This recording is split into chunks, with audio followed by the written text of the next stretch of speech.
Good day, my name is Gregor Richards. I am the current maintainer, I suppose, of Netplay for RetroArch. If you don't know what RetroArch is, if you don't know what Netplay is, then you're in the wrong place, because this video is not about how to use Netplay or how to use RetroArch or anything like that. This is a video for those who are curious how Netplay actually works. Why does this think that an error has occurred?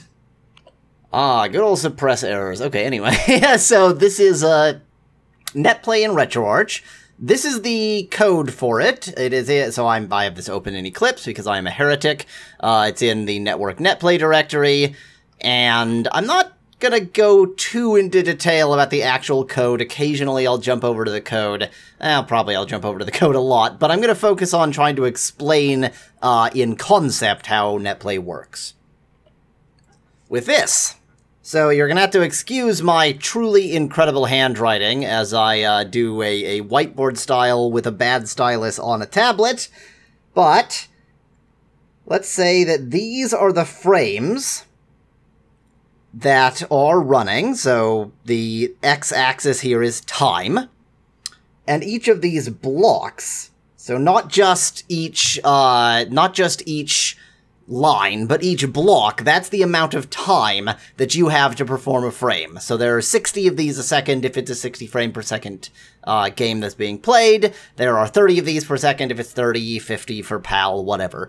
And thus, as we progress through time, what RetroArch needs to do regardless is within this chunk of time, it should do everything related to that frame. So take input for the frame, do the actual emulation, which of course goes out to the actual core, do the video, actually get the video out to the video card, not just render it, but make it, like not just render it from the core, but get it out to the device, everything. However, for the most part, we've got tons of leftover time. In most situations, really, we didn't need that much time. We would have been perfectly happy with, you know, a little bit right at the beginning. And as it turns out, that's ugly because this stylus is bad. Anyway, as it turns out, that's really important for Netplay, and here's the reason.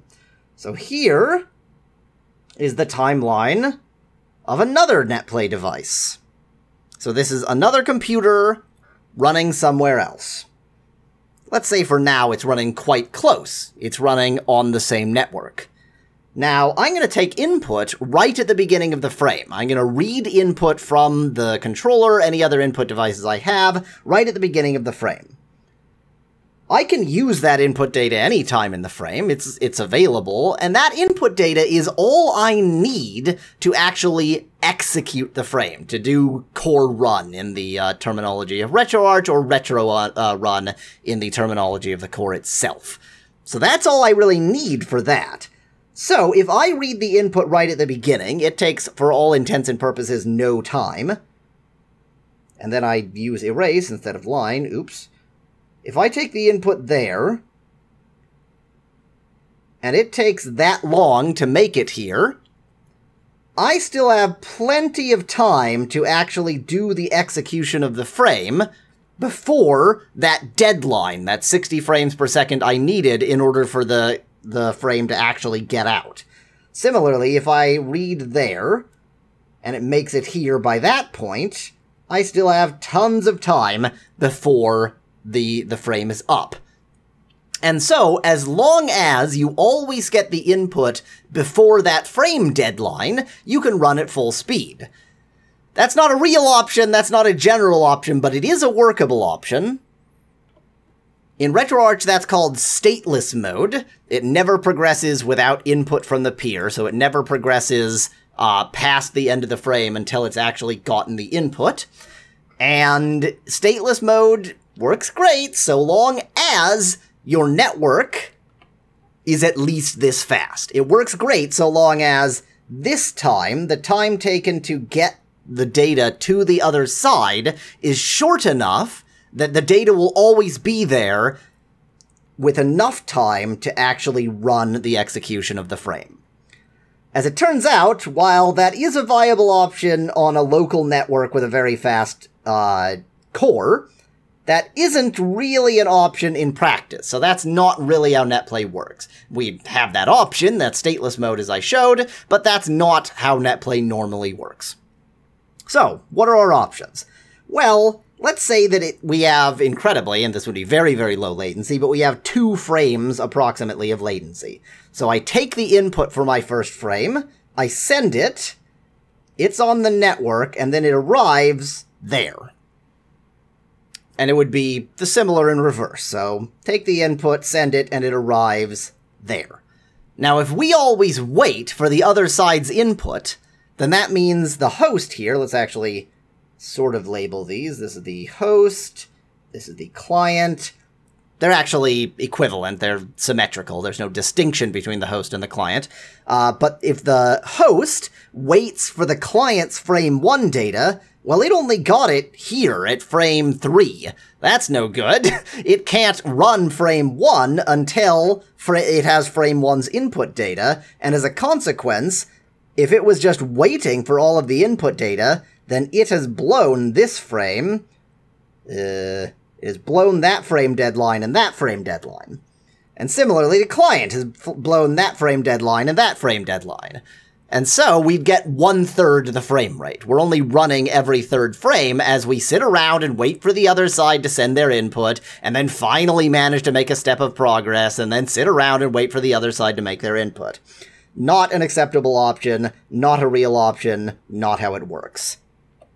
Luckily, there are alternative options. One of the things that a lot of Libretro cores can do is save state. In fact, if they can't save state, then we're screwed. We can't do anything, but a lot can. So, if we can save states, what we can do is run this frame with only the host's data.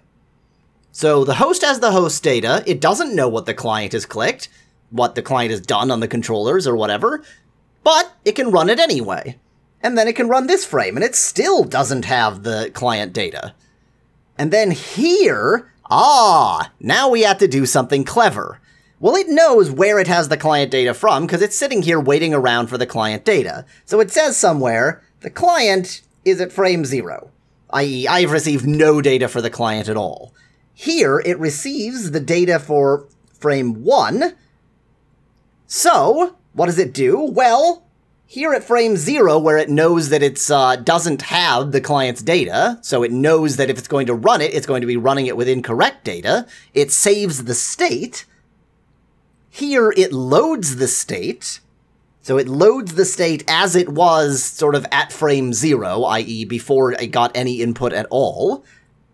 And then internally, without showing any of the frames, without displaying them, without playing any of the audio, it replays the intervening frames. So in this case, it has 1, 2, 3 frames to replay. But that first frame now, it has the input data for. It just received the input data for the client. So when it plays the first frame, that frame of input data will be present. When it plays these next 2 frames, well, they're not. It doesn't have the input data for the client yet, so that's still just junk data. But it got a little bit closer, right? Rather than being 3 frames behind, rather than being all 3 of these frames behind, it's only 2 frames behind. And because it ran the correct number of frames, now when it runs the next frame here, it's still on frame 4.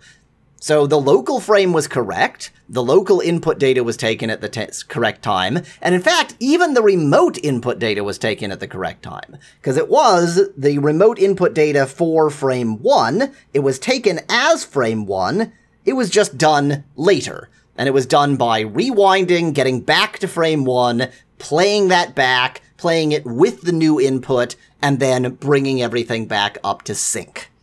So, the client saw no input latency. Its input took place immediately. The server saw no input latency. Its input took place immediately. Where we do see latency is that it looks like the remote side's input pops into place. Because up until this point, on these frames, the client data hadn't appeared yet. So let's say the client was pressing right, their character was moving right, it's as if the character hadn't started moving right at all. And then suddenly, poof, it's as if there were 3 frames worth of movement to the right. So there's that kind of jitter, that popping into place, but nobody sees their own input delayed, and that's very critical, because your own input is really what makes it feel good or bad. So we want your own input to feel right. Now, that's most of the story. So let's take a brief look at what that implies in the code. Here we are back in the code again. So this is Netplay Private. Netplay Private is where most of the data definitions are. Now, the important thing for this purpose in Netplay Private, there are 2 important things. Let me see if I can find them quickly. So, read pointer. This is how much data we've read from each client. So we keep track of what frame number all of the clients are on, or rather, what frame number of input data we've received from them. And then we keep that all in a buffer. Where is delta frame? There's delta frame. We keep that all in a buffer. The buffer has the save state for the core at this frame, so the serialized state of the core, so we can always jump back and replay frames since we have the save state. It has the CRC of the save state just for sort of, just for verification. And then here we have the real input for that client. So we have in just this Netplay input state, the input for each client, and every time we receive input from a client, we update this. And then using that serialized state that was in the delta frame, we load that earlier frame and replay. Now you've probably noticed here that as well there's simulated input. So suffice it to say, for these intervening frames, for these 3 frames that I've already labeled here, where I don't have the input from the client, I still have to send some input to the core. I mean, the core is going to pull for input. It's going to ask what input devices are doing what, so I have to send something. So what I do, and by I mean RetroArch, of course, what RetroArch does is send simulated input. And the idea is just you want the input to be as good a guess of what the input actually is as you can realistically do. And I can tell you that it is not a very good guess. So in Netplay Sync, wow, it thinks there are errors all over the place. I need to rescan this source or something. Ta-da, errors gone. Anyway, in Netplay Sync, there is Netplay Resolve Input, and Netplay Resolve Input, it figures out, it for a given frame, fills in the simulation input, and quite simply it says, take the real input from a frame where we actually have this input, and then copy it into the simulated input. It's not super complicated. So basically, if you press a button, it just imagines that that button continues to be pressed. There's a little bit of complexity here in that to make it sort of rubber band in a sensible way, we can treat the sort of up, down, left, and right, the movement buttons differently from other buttons. The details of that don't actually matter because ultimately this is just a simulation. And as soon as the real data does arrive, we're going to undo it. We're going to go back, whatever the simulation was, we get rid of it, and we run it with the real input. Indeed, we could run it with sort of null input, just no buttons are being pressed, and it would have the correct behavior, it would just be a little bit less smooth. So, at this point, we have sort of the correct behavior. What are the sort of major issues that that can happen here? Well, first off, all of this depends on the assumption that the core is totally deterministic, i.e. if I start from the same state and I give exactly the same input, and the host gives exactly the same input, and the client gives exactly the same input, then they will get into the same state. And thus, as a consequence, these states are sort of zipping together. At frame 3 here, at this frame, the frame I've been sort of looking at, the host is a bit closer, because it just got the data from the client on frame 1, it's a bit closer to being in the sort of absolutely correct state, as if it had all input, than it was the frame before. And it keeps on sort of zipping together, but it's outpacing itself, because of course, once it's here at frame 4, well, now it might get the data for frame 2, and it'll reload frame 2, and it'll replay frame 2, 3, and 4, but of course it doesn't yet have the data for frame 3 or frame 4 itself. So it's one frame closer, it's gotten to frame 2, but it's constantly sort of outpacing itself. So as long as the core is totally deterministic, it'll always continue sort of zipping itself together, getting closer to being correct, without ever quite getting correct, because of course it's continuing to run. With each frame, well, now it's on frame 5, and it has the data for frame 3, so it loads frame 3 and it plays back in that data, but it doesn't have the data for 4 and 5. So it'll constantly be sort of ahead of itself, but always zipping itself together. That all works so long as the core is totally deterministic. So what do we do if the core isn't totally deterministic? Well, the short answer is we give up. There's not a lot you can do. The feature that exists, but recently is causing sufficiently many problems that it might change quite sufficiently, is what's called check frames. And check frames is just the frequency with which we do a hash of the save state, send that hash over the wire, and if the other side disagrees, then you just send the entire save state and reload. So in fact, if everything is correct and there's no determinism issue, then save states are never sent over the wire. They're sent once as you just connect, just to bring everybody into the same connection. But after that, during just normal play, as you send input and such, you'll send this hash to verify, yes, indeed, the state is correct, but you will never actually send the save state again. Because so long as it is correct, you're happy. You don't want to send the save state again. Okay, so here is my increasingly hideous little whiteboard-style drawing here of the state. Let me actually start fresh. And let me quickly draw something out here. Let's first off just try to get where we are and get a complete sense of things. So these are all of our frames. Each of these is a unit of time, so within this time period, we need to get the input, run the core for that frame, generate the output, render the output, and as long as we always manage to do it within that timeline, we're happy. And ultimately, all of our input is delayed, and so the server and client are going to see a very similar effect, right? They're each going to see that their input seems to come immediately, whereas the other input seems to come late. Because with each frame, they're going to run it with their input, with the other input late, but it's applying it to the earlier frame by loading the previous save state. So they're always going to seem like the other side is sort of jumping around a bit based on how much latency there is, and their side is perfect. So if you have a two-player game with two characters shown on screen, the effect is usually that your character moves around lovely and smooth, and the other character jumps around like crazy.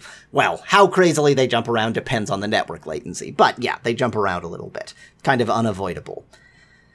But I've sort of cheated in my drawing thus far.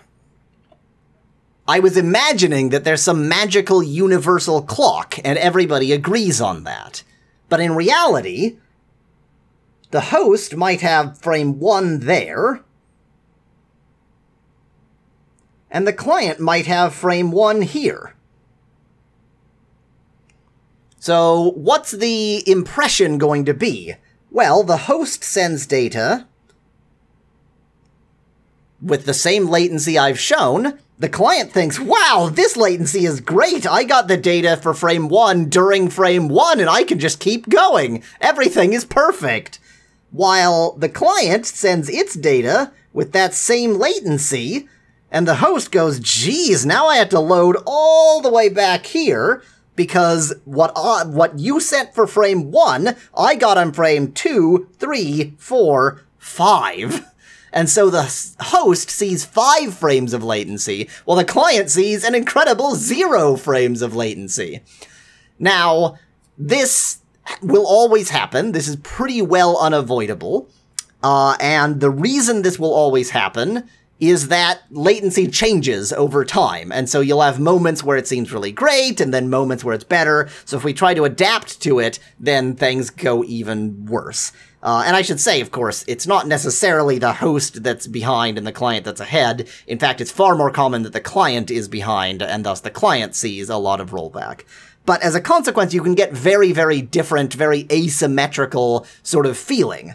If I'm on the host, then it looks like, in this particular example, if I'm on the host, then it looks like the client is jumping 5 frames at a time. If I'm on the client, the host is moving totally smoothly. In each case, my own input feels great and is always sort of exactly at the right time. But, you know, if this is a fighting game, for example, then it's kind of annoying if the other guy can jump around 5 frames worth of data, whereas I can't. I can only do my input as I go. Now, we can't totally solve this, but we can at least solve some extreme cases. So, for example, if we're actually in an even more extreme case than this, and we're, say, this is frame 1, way over here. Who knows what it's doing for these apparently negative frames beforehand, but the point is, it had the data way ahead of time. It had the data several frames before. Then what it can do is ask the other side to stall, or it can fast forward to catch up. So in this case, the client, when it sees, wow, I was 1, 2, 3 frames fast here, because this is the client's frame 1, when it sees that, it's going to fast forwards and try to do a bunch of frames within the scope of one sort of normal frame, of 1 frame worth of time, so that it quickly gets to frame 2, 3, 4, 5. In this case, I made it perhaps fast forward a little bit too much. And then from that point, things seem a little bit more on track, because this is frame 6, and the host, this is frame 2, 3, 4, 5, 6, 7. So now they're only drifting by 1 frame. We can do that so long as you can recognize this gap. Like here, I actually received the other side's data frames before I needed it. But the far more common case is that you're still receiving the other side's data late, you're just not receiving it as late as they are, and that's much, much more difficult to detect. So we only detect this kind of situation where you're actually receiving the other side's data early. And we just use either fast forwarding or stalling to catch up, or fall behind to make that come back into sync. Now, it has been quite often noted that in a lot of cores you get very choppy audio with Netplay in RetroArch, and I will tell you exactly the reason for that. So, and incidentally I have some thoughts on how to fix this, but those aren't in current RetroArch right now. So, as usual, here's our graph of the, or our timeline I suppose, of the frames. In this case I'm again assuming that we are all perfectly in tune in the exact right time. Now the client sends its data here, and let's say that by the speed of the core, we simply cannot run 4 frames worth within this frame, because we would need to run 3 frames worth. We can't load the original frame and then run 3 frames worth. So we run a frame. This is frame 1 being run internally. This is frame 2 being run internally. This is frame... Oh no! We're past our deadline. We ran all 3 of the frames, and it took just a little bit too much time. Sometimes it takes way too much time, but sometimes it takes just a little bit too much time. Well, There are a lot more details in terms of sort of audio buffering and such to how this works, but the basic idea here is if you don't make this deadline, then for this little bitty period of time, no sound exists. Because it is the actual frame emulation that produces the sound. And so if you miss that deadline, then there's a crackle. There's a while there's just no sound for a moment, and then the sound suddenly clicks back in. Now, the only way to sort of rectify this would be to foresee it, to look at what's happening and go, uh-oh, I don't have time to run this third frame. And so instead, let's just run a normal frame, let's load back in, not rectify the client's input, and then try again here. Keep trying to make progress. Okay, now we've actually brought all of the client's frames up. So we might, for example, in this frame, load, do one frame of the client's, and then realize that there's not time, and so do one frame, just load back where we started, and do one frame that doesn't have that new client input. Then here, load again, and do another frame, realize there's not time, do the normal frame again, and here load, and okay, now we finally caught up again. In which case, we don't need to cancel and do the host thing.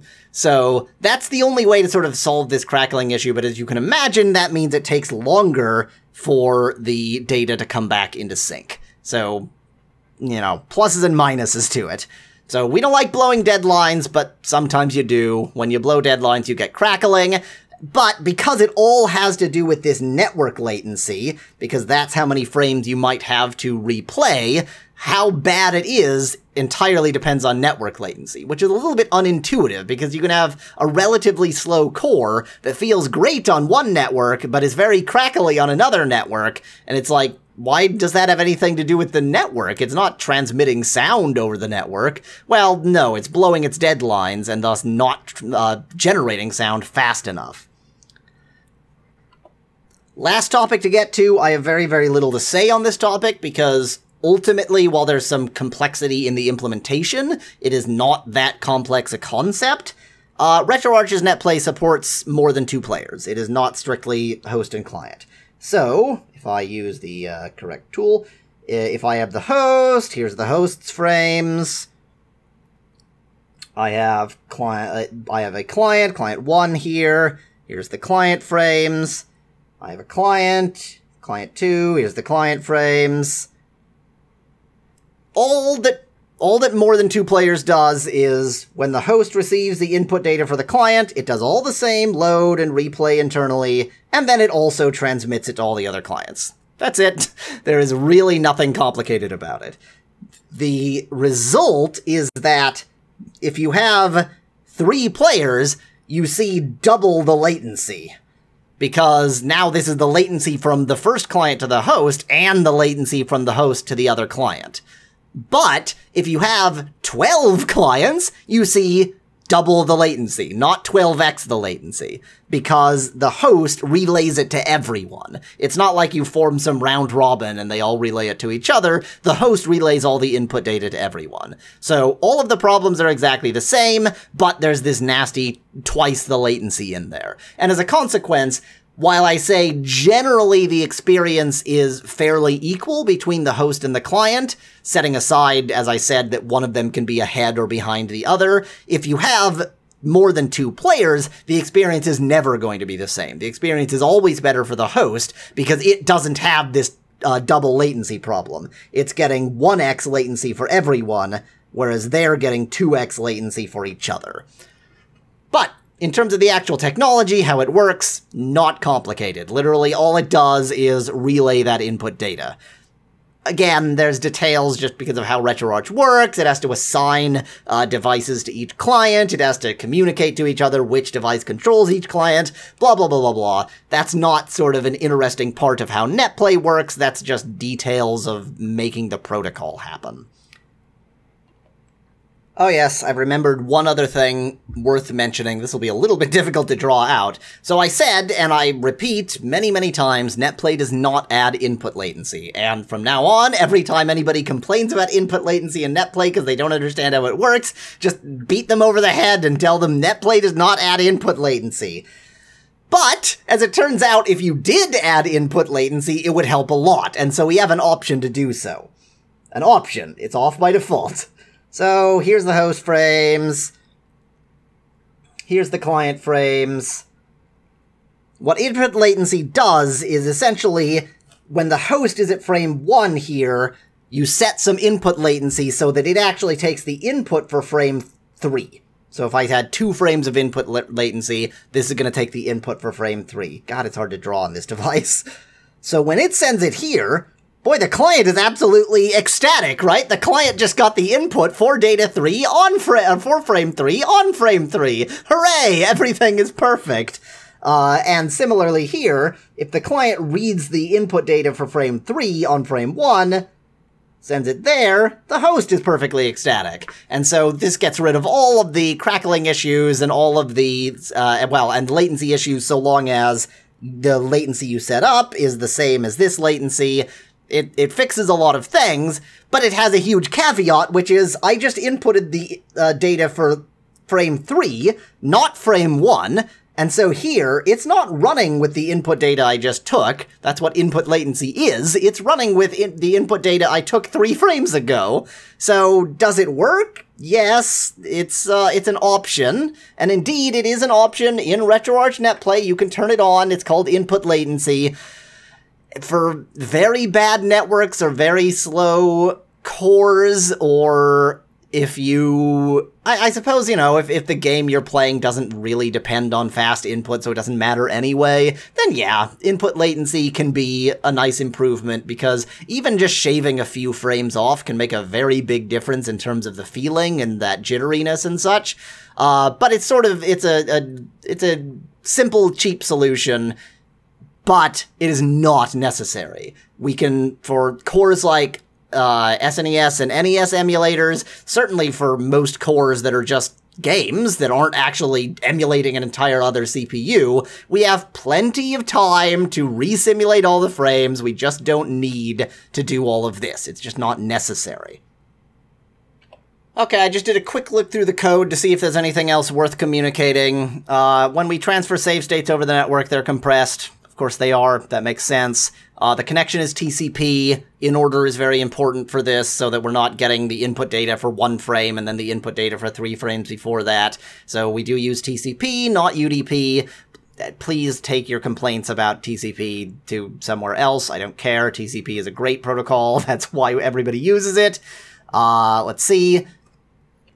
Oh yes, there are some cores that have various quirks relating to save states. So for example, if they don't handle endianness issues well, then save states can't be transferred from a big endian system to a little endian system. We managed to get quirk reporting into the actual cores, so for the most part, they just won't connect if they have incompatible quirks, which is unfortunate, but it, you know, it works, it does the trick. And the only other thing sort of vaguely worth mentioning, I think, so all of this catch-up frame, that's just stalling versus fast-forwarding. The only other thing worth mentioning, I have just lost, 1 second. Right, here we are. Is that certain front-end operations are expected to desynchronize because they're operations other than just taking input, in particular rewind. Now, it used to be that rewind plus netplay was just verboten, it was just not an option.